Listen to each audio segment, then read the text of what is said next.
дәрігері. Қазіргі кезде Қазақстан Республикасының денсаулық сақтау министрінің алға қойған мақсаттарының бірі бұл халық арасында ауруды ерте анықтау және дер кезінде емдеу жұмысын жүргізу арқылы асқынулардың алдын алу мақсатында бізде 174-ші бұйрыққа сәйкес халық арасында жүргізілетін скринингтік немесе алдын ала тексеру жұмыстары жүргізіледі. Скринингтік тексеру дегеніміз не? Бұл диспансерлік есепте тұрмайтын науқастарды белгілі бір жас мөлшеріне сәйкес тексеруден өткізу. Бұл тексеруге қай топтағы адамдар жатады және қандай дерттемеге тексерулер жатады.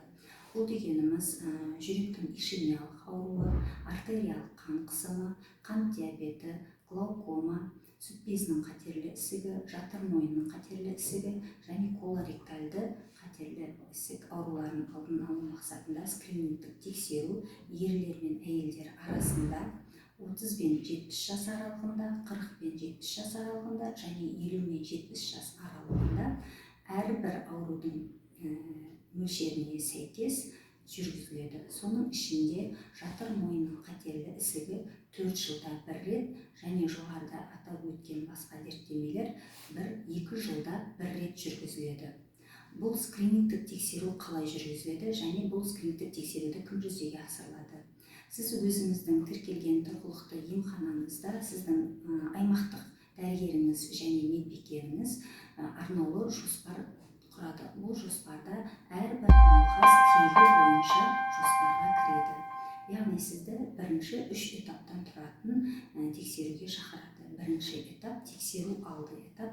Сізге емханаңыздан хабарласып, сізді тексеруге жоспарланғаныңызды және емханаға келуіңізді өтініп шақырады. Емханаға келгеннен кейін сіздің жасыңызға сәйкес белгілі бір тексеріс түрін, мысалы қатерлі сүт безі ісігінің алдын алу мақсатында маммография тексеруін немесе сүт безінің ультрадыбыстық тексеруін жүргізіледі. Бұл екінші этап. Ал соңғы үшінші этап бұл тексеріс нәтижесін ала отырып сізді арнайы маманға жіберіледі. Мысалы маммолог, онколог немесе кардиолог маманына. Осы мамандардың терең қарауынан кейін сіздің тексеру нәтижесіне сүйене отырып дерттеме қойылып, немесе диспансерлік есепке алу туралы, немесе сіздің денсаулық тобыңызды анықтау арқылы тексеруді аяқтайды.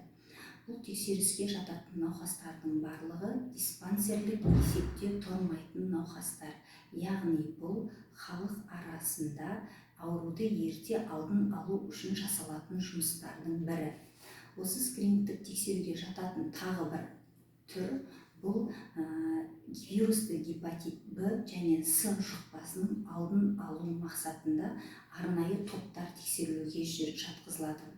Бұл біріншіден медициналық қызметкерлер. Соның ішінде медициналық қызметкерлерінің ішінде қанмен байланысты, қан орталықтарымен, қан құю орталықтарында жұмыс жасайтын мамандар. Екіншіден стоматологиялық, гинекологиялық, акушериялық, хирургиялық көмек көрсететін мамандар. Үшіншіден, егер шұғыл немесе жоспарлы түрде оперативті емге жататын науқастар. Төртіншіден, жүкті әйелдер және бесіншіден, арнайы бір өмір образына сәйкес ВИЧ жұқпасын жұқтырған науқастар міндетті түрде Б және С тексерісіне жатады.